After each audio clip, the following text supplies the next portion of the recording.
नमस्कार, state times में आप सबका स्वागत है। मैं हूं अमर चौहान। आज मकर संक्रांति के इस पावन अवसर पर आप सभी को हम बताएंगे कि भारतीय संस्कृति में इसका क्या महत्व है, आखिर क्यों इसे मकर संक्रांति कहा जाता है। तो ये कुछ ऐसे सवाल हैं जो हमें भारतीय होने के नाते ज़रूर पता होना चाहिए। तो आज हमारे साथ मौजूद हैं डॉक्टर शिव रैना प्रसाद जी। तो पंडित जी, बहुत बहुत स्वागत है आपका। सबसे पहले तो हम हमारे दर्शकों को यही बताना चाहेंगे कि आखिर भारतीय संस्कृति में मकर संक्रांति का क्या महत्व है। भारतीय संस्कृति का जो मूल है जी। वो वेद है। हम्म। वेदो ही निखिलम धर्म मूलम। कि संसार के जितने भी धर्म हैं उन सब का मूल वेद को ही मानना है। जी। और वेद से ही सारी सृष्टि का क्रमशः विकास का ज्ञान है। जी।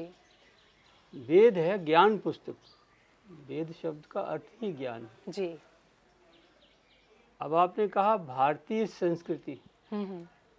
तो भारतीय संस्कृति के अंग है एक वांग्मय संस्कृति, जिसको हम बाहर देखते हैं। जी।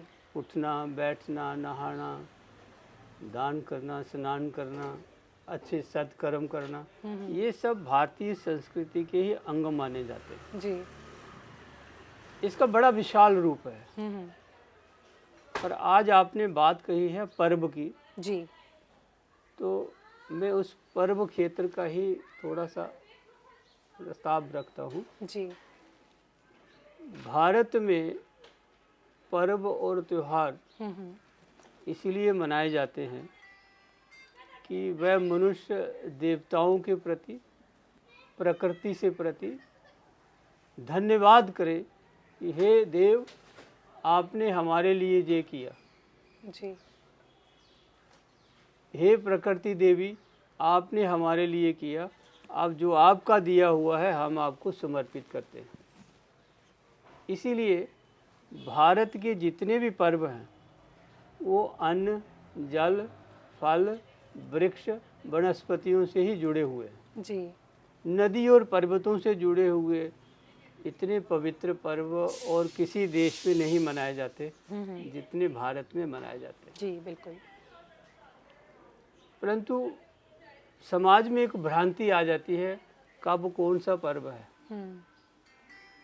उसका कारण ये है अमर जी कि आप देखिए, जो हमारा भारत का कैलेंडर था जी, जिसमें चैत्र, वैशाख, ज्येष्ठ, आषाढ़, जी, श्रावण आदि 12 महीने थे। जी, देसी महीने हैं। अब वो कैलेंडर जो है हमसे दूर चला गया और हमारा जीवन शैली जो है जनवरी फरवरी में आ गई क्राइस्ट कैलेंडर में। जी बिल्कुल। तो दो कैलेंडर्स का आपस में मतभेद जब दिखता है तो समाज में ऐसी भ्रांतियां आती हैं।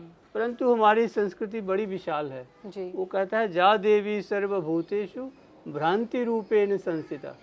जो देवी भ्रांति के रूप में भी आई है उसको भी प्रणाम है। जी। हमारी ये विशालता है।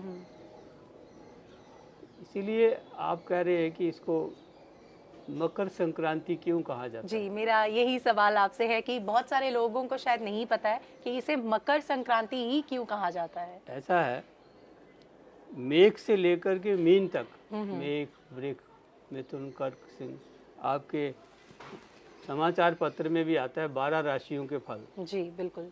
12 ही राशियां हैं और 12 ही संक्रांतियां हैं। संक्रांति क्या है कि जब सूरज एक राशि को छोड़ करके दूसरी राशि में प्रवेश करता है जी, तो उस समय काल को हम संक्रांति योग बोलते हैं। जी। और वो योग पर्व जो है, जो योग का काल है, उस समय समाज में देवताओं के प्रति आत्मोद्धार के लिए, अपने कल्याण के लिए, अपने पितरों और देवताओं के लिए मनुष्य कर्म करने के लिए अग्रसर होते हैं, उत्साहित भी दिखते हैं। जी। 12 संक्रांतियों में से 3 संक्रांतियां जो हैं और 3 पूर्णिमा जो हैं, वैशाख, कार्तिक जी और माघ। अब उत्तरायण सूरज भी इसकी एक विशेषता है। जी। उत्तरायण सूरज पर देव जागरण है, देवरात्रि जागरण है, एक दिन पूर्व हो जाता है, जिसको हम लोहड़ी का पर्व भी कहते हैं। जी। वह देव जागरण रात्रि है। देवलोक भी उस समय अपने द्वार खुले देखते हैं। और प्रातःकाल सुबह संक्रांति योग में लोग देवताओं के प्रति अपने धर्म आश्रय श्रद्धा से जुड़े जी पुष्प अर्पित करते हैं। जी मैं मकर इसलिए कहा जाता है हाँ जी हाँ जी क्योंकि जब ये माघ मास शुरू होता है उस दिन सूरज मकर राशि में प्रवेश करता है। अच्छा सूरज का मकर राशि में चले जाने से इसका नाम मकर संक्रांति है। जी उत्तरायणी है, पोंगल है दक्षिण में, जी बिहार में खिचड़ी है, पंजाब में गालो लोहड़ी ऐसे बोलते हैं। तो हमारे जम्मू कश्मीर प्रदेश में इसको उत्तरायणी ही बोलते हैं। और कुछ लोग इसको लोहड़ी के साथ जोड़ करके लोहड़ी का दूसरा दिन भी मनाते हैं। बिल्कुल ये इसलिए मनाते हैं क्योंकि हमारे जो धर्म ग्रंथ हैं, धर्म ग्रंथों का उल्लेख क्यों हुआ जी कि मनुष्य अपने चारों पदार्थों को प्राप्त करने का मार्गदर्शन ले ले। वो चार पदार्थ हैं धर्म, अर्थ, काम और मोक्ष। मोक्ष जी माघ मास में जैसे आप पूछ रहे हैं कि इसमें क्या होना चाहिए, माघ मासे रटन्ते आपा जी कि यदि कोई मनुष्य माघ मास में जल का प्रयोग करता है, किंचित अभ्युदते रभो, जब सूरज की किरणें थोड़ी थोड़ी निकल रही हो तो वो मनुष्य जो है जल का किसी नदी में प्रयोग स्नान करता है। अच्छा ये सामूहिक संस्कृति है, सामूहिक स्नान की संस्कृति हमारे भारत में ही है। कम्युनिटी बात जिसको आप कह सकते जी हैं। जी ये प्रसिद्ध नदियों में भी होता है और स्थानीय छोटी नदियों में भी होता है। जी जिन नदियों का सीधा देवताओं से संबंध है वो नदियों में लोग स्नान करते हैं। गंगा, सिंधु, सरस्वती, कावेरी, जमुना, ख्याता, गंडकी, पूर्णा, ये सब ऐसी पवित्र नदियां हैं जिनमें स्नान करने से मनुष्य अपने शरीर की शुद्धि करता है जी और दान करने के लिए तत्पर मन से होकर के, शुद्ध मन होकर के जी मनुष्य दान करता है। बिल्कुल अब दान जो है वो आयुर्वेद से जुड़ा हुआ है। मुझे लगता है कि हमारा जो दान पद्धति है जी वो मनुष्य के शरीर को और उसकी आवश्यकताओं को ध्यान रखते हुए हर संक्रांति को विभिन्न प्रकार के दान का विधान है। अच्छा अब जैसे माघ महीने में लोग हर देवी देवता के मंदिर में आप देखेंगे 14 तारीख को ये योग है, वहाँ खिचड़ी का लंगर लगता है। जी बिल्कुल और खिचड़ी के साथ पापड़ देते हैं, आंवले का अचार देते हैं, दही देते हैं। जी इस प्रकार लोग खुले दिल से दान करते हैं दान करते जी हैं, लंगर लगाते हैं। बिल्कुल हमारे जम्मू कश्मीर एक डुग्गर प्रदेश है, यहाँ हर गांव के भीतर कुल देवताओं के स्थान हैं। जी बिल्कुल कोई कालीवीर है, कहीं राजा मांडलिक है, कभी बाबा नार सिंह है, बाबा जितो है, जी बाबा बल्लो है। बड़े ऐसे देवस्थान हैं जो आप कहीं भी कभी देख भी चुके होंगे। जी जी वहाँ बहुत सारे उत्सव के साथ साथ लोग इस त्योहार को मनाते हैं। जी आपसे मैं एक सवाल जानना चाहती हूँ, अक्सर लोगों ने ये चीज़ कही है, मानते हैं कि संक्रांत वाले दिन हम अगर कुछ ऐसा करते हैं तो वो पूरा साल ही वैसा होता है, तो लोग डरते हैं कि नहीं इस दिन हम अच्छा ही करें। तो इस बात में कितनी सच्चाई है? ये एक सामाजिक भय है। उन लोगों के लिए ये संदेश है जी जो विचलित मन से सुबह सुबह उठते ही संक्रांति वाले दिन बुरा कर्म करते हैं। अच्छा तो माता पिता ऐसी उग्र संतानों को सीधे तो निषेध कर नहीं सकते, उसको डराते हैं यदि तुम्हारे साथ अभी बुरा हुआ तो पूरा महीना बुरा होगा। जी जी लेकिन बात जहाँ आ रही है, जैसे माघ महीने में लोग क्या क्या दान करते हैं और कब करते हैं। सबसे पहले जो अनुष्ठान लोग हैं जो सूर्य व्रत को धारण करते हैं। हमारी संस्कृति में दो प्रकार के ही व्रत हैं जी। एक सौर व्रत जो रिलेटेड जो सूर्य के साथ संबंधित हैं जी। चांद्र व्रत जो चंद्रमा के साथ संबंधित हैं जी। अब करवा चौथ को तो कोई सूरज का उदयमान देखता नहीं जी, चांद को देखते हैं। चांद को देखते हैं ना जी। अब आएगा डोगरी में उसको पुग्गे का व्रत बोलते हाँ हैं। जी। हम लोग गणेश चतुर्थी बोलते हैं, तो उस दिन लोग चंद्रमा को ही देखते हैं। हाँ जी। तो अक्सर महिलाओं के जो सौभाग्य कामना के लिए व्रत हैं वो अधिकांशतः चंद्र से ही जुड़े हैं। और जो आत्म शुद्धि, संशोधन, तप, अध्यात्म वृद्धि, ज्ञान वृद्धि, ऊर्जा प्राप्ति के लिए जितने व्रत हैं और प्रयोग और अनुष्ठान है वे सब सूर्य से जुड़े हुए हैं जी। तो मकर संक्रांति या अन्य संक्रांतियों को लोग संक्रांति व्रत करते हैं और उस दिन भगवान श्री लक्ष्मी नारायण जी की पूजा करनी चाहिए जी। सायुज्य मुक्ति के लिए, धर्मार्थ के लिए अब लक्ष्मी नारायण जी की विग्रह वो स्थापित करें, विद्वान को बुलाएं जी। अथवा स्वयं विधि आती हो तो इससे सब सर्वश्रेष्ठ बात ही नहीं है। बिल्कुल। फिर भी उनको जल से, शुद्ध जल से स्नान कराएं। फिर हमारे वेदों में पंचामृत की महिमा है, दूध, दही, घृत, मधु, शहद, इन सब से उनको स्नान कराएं। थोड़ा उनको शुद्ध जल से स्नान कराएं। उस स्नान के बाद उनको अभ्यंग कार्यम यानी कि सुगंधित जल का सुगंधित द्रव्य का लेप करें जी।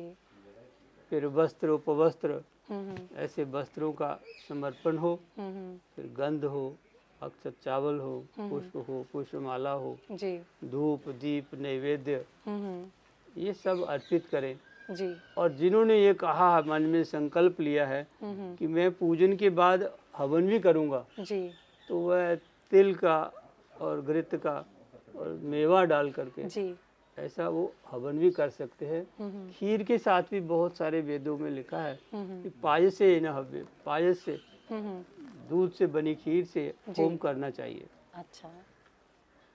अब होम करने के बाद पूर्णाहुति करे, फिर वो दान करे। अच्छा। अब इस ऋतु में ऋतु के अनुकूल ही तो दान है ना जी, बिल्कुल। अब ऋतु के अनुकूल दान क्या है, आवश्यकता क्या है उस समाज की जो असमर्थ समाज है जी, उसको समर्थ समाज आपस में मिलाने का प्रयास करता है। भाई मेरे पास 10 कंबल हैं, 2 तुम्हारे। अच्छा। मेरे घर में इतने मात्रा में तिल हैं, ये तिल मैं तुम्हारे परिवार के लिए देता हूँ जी। मेरे घर में मिठाई बच्चे खा रहे हैं, तो तुम बिना मिठाई के कैसे रहोगे? मैं तुम्हें भी मिठाई देता हूँ जी। इस तरह से जो हमारा समृद्ध समाज वर्ग है वो असमृद्ध समाज वर्ग को अपने साथ लगाए, साथ जोड़ता है जी। कि आप मेरे भाई हो, मेरे घनिष्ठ हो, सुख दुख के साथी हो जी, मेरे पड़ोसी हो, तो आपके बच्चों के त्योहार मनाने के लिए मैं ये सामग्री देता हूँ। ये पहला त्योहार की एक हमारी संस्कृति है, शुरुआत कह लीजिए। हाँ। उसके बाद लोग मंदिरों में दान देते हैं। कुछ लोग बहुत ज़्यादा फलाभिलाषी लोग ब्राह्मण परिवारों को ढूंढते हैं। अमर जी, सहायता जी और दान जी, 2 बातें।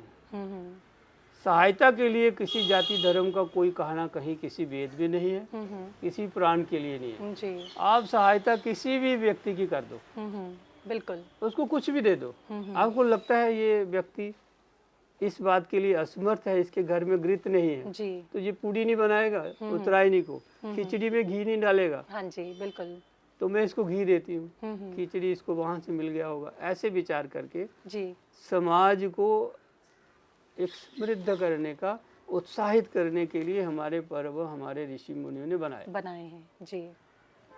और आपस में परिचय होता है, नदी पर, यज्ञ शालाओं में जी। तो अपरिचित समाज उत्थान का कारण नहीं बन सकता जी। बहुत खूब। आज हमारा समाज जो है अपरिचित है, पड़ोसी को पता नहीं है मेरे घर के पास कौन रहता है जी, बिल्कुल। इसीलिए उत्थान की गति दूसरी तरफ जा रही है। उत्थान हो रहा है जी, लेकिन वो सांस्कृतिक उत्थान जो है उसमें अभी भी भ्रांतियां हैं, थोड़ी त्रुटियां हैं। और हमारे उन लोगों का मैं अक्सर धन्यवाद करता हूँ जिन्होंने, ब्रिटिश सरकार ने जब ये कैलेंडर लगाया जनवरी से लेकर दिसंबर तक जी, उस समय जरूर बड़ा विरोध और संघर्ष हुआ होगा, लेकिन फिर भी उन्होंने अपनी भारतीय संस्कृति के पंचांग निर्माण कार्य को बंद नहीं किया। जी, वो जारी रखा। आप सोचो, यदि किसी भय से, हम्म, किसी विरोध से अथवा किसी आदेश से हमारे विद्वत मूर्ति रूप जो हमारे पूर्वज रहे वह पंचांग का निर्माण ही बंद करते, जी, तो आज हमें चांद्र तिथियों का और सौर तिथियों का कोई ज्ञान नहीं होता। बिल्कुल बिल्कुल। जी, इसीलिए ये उनके द्वारा प्रवाहित की गई एक व्यवस्था है। जी, उस व्यवस्था में सब लोगों को जुटना चाहिए। माघ मास में 2 बड़े पर्व आते हैं, एक तिल एकादशी, जी, तिल द्वादशी, ओके, और माघ पूर्णिमा में विश्व का सबसे बड़ा जो कृत्य होता है वो प्रयागराज में होता है। जी, वहाँ लोग 1 मास तक पूरा भूमि शयन करते हैं, अच्छा, स्वयं भोजन बनाते हैं और नित्य हरि श्री नारायण जी का भजन तप जप करते रहते हैं। जी, वो एक भारत का तपोमयी क्षेत्र है और जहाँ के लिए हमारे श्रीमद् भागवत पुराण, भविष्यत पुराण, स्कंद पुराण, इन पुराणों में उनकी विधियाँ भी लिखी हैं और उनका विस्तार से फल भी लिखा है। फल भी लिखा है। जी, पंडित जी, जिस तरह से अभी आपने भारतीय संस्कृति में इसका महत्व बताया और इसे क्यों मकर संक्रांति कहते हैं ये भी बताया, जैसे कि हमने पहले भी बात की कि ये भारत के भिन्न भिन्न हिस्सों में अलग अलग नाम से बनाया जाता है और कुछ नदियों में जिनका आपने भी जिक्र किया, पुराने ज़माने में वहाँ मेले लगते थे। तो आपके हिसाब से आज के इस दौर में और पुराने दौर में क्या आपको फ़र्क महसूस होता है? देखिए, ऐसा है कि जिसको आप पुराना जमाना कहते हैं मैं नहीं कह सकता, जी, क्योंकि हम लोग जमाने को लेके नहीं चले। जी, हम लोग अतीत, वर्तमान और भविष्य को लेके चलते हैं। जी, अतीत में जो मनुष्य के पास सुविधाएं थी वो सारी संस्कृति से जुड़ी हुई ही सुविधाएं थी। जी, जैसे नदी, वृक्ष, जी, उपवन, पाषाण, देवता, जी, तड़ाग, वापी और प्रकृति का सुंदर स्वरूप। जी, बिल्कुल। उसके साथ उसके पास अपना एक दिव्य शरीर था जिसमें अध्यात्मता की ऊर्जा थी। तो वो आत्मलीन रहने वाला पुरुष जो है वो संस्कृति के भीतर ही जीवन जी रहा था जी, कि ये मेरी संस्कृति है, मैं आज नदी पर जाऊंगा क्योंकि सारा गांव जा रहा है, जाता था। जी, मैं आज दान करूंगा क्योंकि सारी सृष्टि में दान हो रहा है, जी, मैं आज स्वाध्याय करूंगा, मैं करूंगा, बसंत पंचमी है, मैं सरस्वती पूजन करूंगा। हमारे ऋषि मुनियों ने जीवन से जुड़े हुए जितने क्षेत्र हैं उतने ही पर्व और त्योहार बनाए हैं। बिल्कुल। और ये पर्व और त्योहार क्या करते हैं? हमारे शरीर को संयमित करते हैं। हमारे वस्तुतः जो उद्धार मनुष्य योनि में आके करना चाहिए उनमें सहायक है और ये फलदायी है। जी, लेकिन अब आप कहो कि आज क्या हो रहा है? आज मनुष्य के पास अमर जी अनेकों साधन हैं। बिल्कुल। उसके कमरे में टीवी लगा है, जी, उसके हाथ में नेट हाँ जी, है ना, बिल्कुल। अनेक कितने साधन हैं, ऐसे गूगल है, तो वो उन्हीं में भटका रहता है। जी, आप कोई यात्रा करें कभी ट्रेन में या प्लेन में तो बहुत सारे बच्चे अपने कानों में है जी, जी, है ना, जी। हेडफोन लगाते हैं और दुनिया से विरक्त हो जाते हैं, उसी में व्यस्त रहते हैं।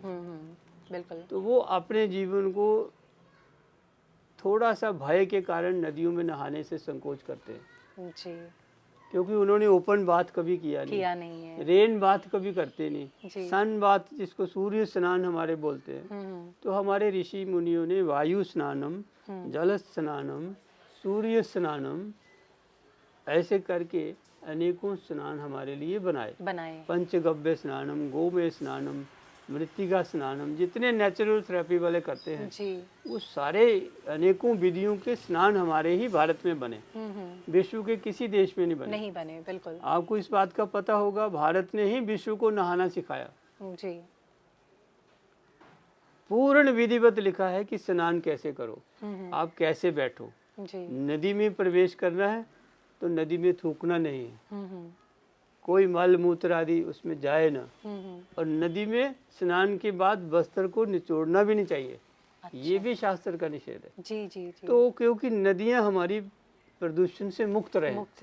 बिल्कुल। लेकिन अब जो हमारी नदियां हैं, आज अगर जम्मू को अपने पास किसी नदी में कोई व्यक्ति को स्नान करना हो तो नदी ही नहीं है। बिल्कुल। सूर्यपुत्री की जो दशा आप देख ही रहे हैं जी।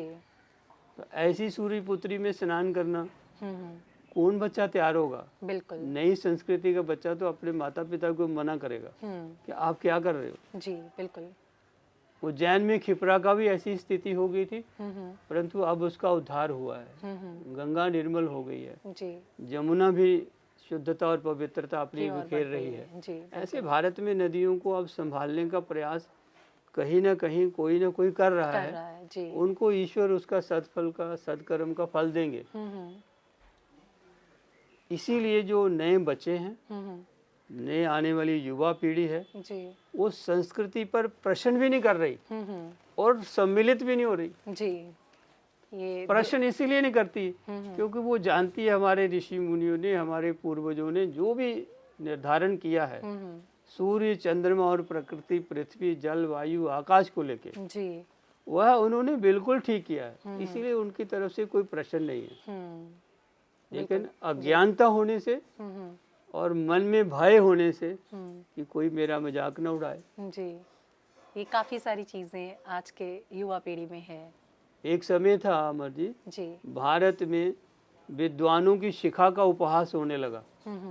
शिखा समझते ना, जो गोदी रखते हैं इसको, उसका उपहास होते होते इतना हो गया कि भारत में बहुत कम संख्या में लोग आप मिलेंगे जिन्होंने शिखा रखी है।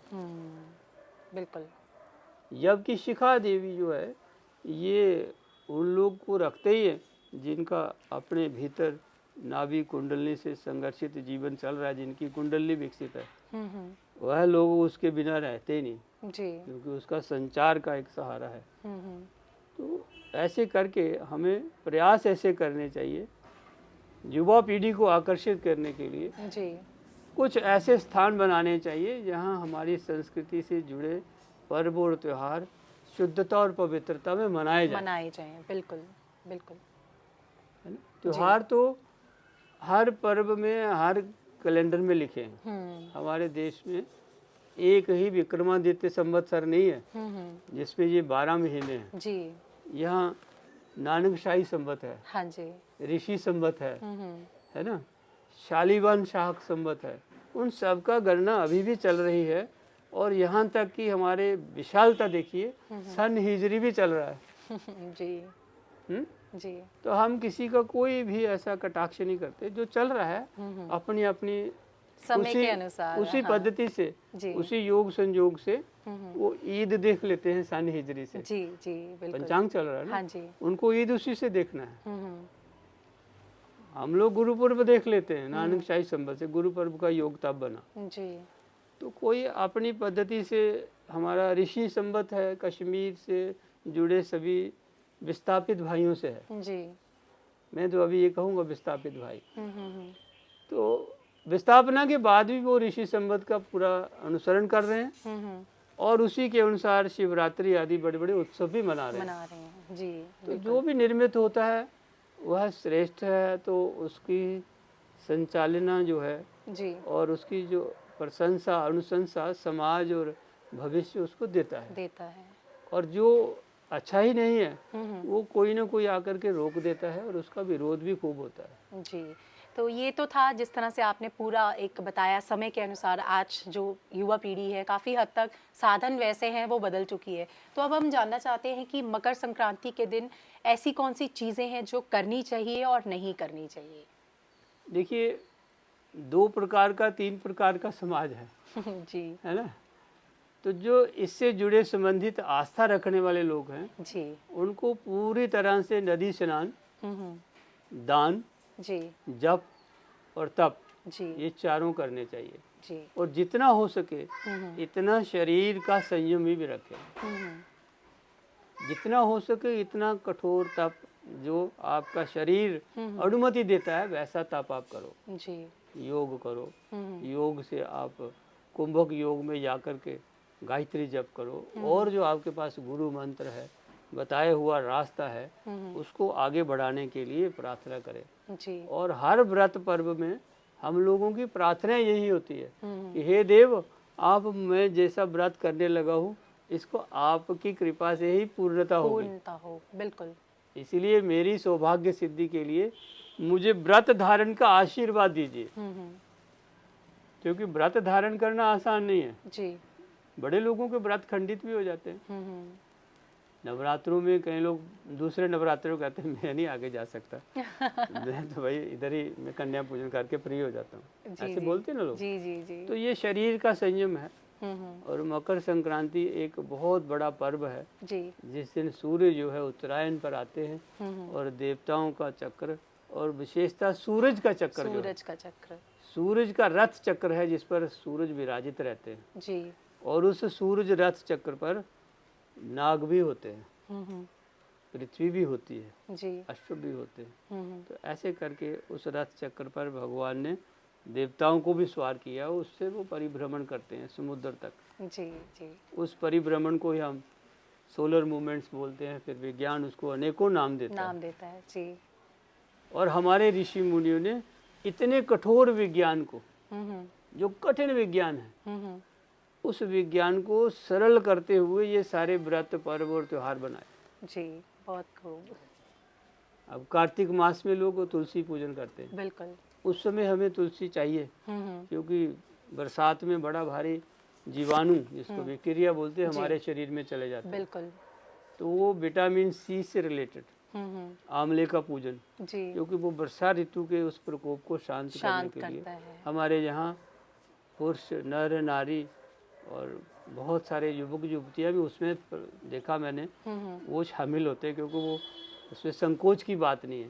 वो आंवली के उस वृक्ष को जा करके पूजन करते हैं, वस्त्र बांधते हैं, उसको उसके नीचे बैठ करके एक भोजन बनाते हैं ताकि उसकी ज़्यादा से ज़्यादा जो है रश्मियाँ, उसकी ऊर्जा हमारे इस भोजन में आए और ये बच्चे जो है उसको प्राप्त करें और जीवाणु मुक्त जीवन जिए। लेकिन अमर जी एक बात मैं और कहूँगा। जी बिल्कुल। बहुत सारे जिलों में जिलाधीश ये आदेश कर चुके हैं कि इस बार ये कोरोना करके नदी स्नान प्रतिबंधित हुए। जी। ये हमेशा के लिए नहीं हुए, संभवतः ये इसी वर्ष के लिए हो।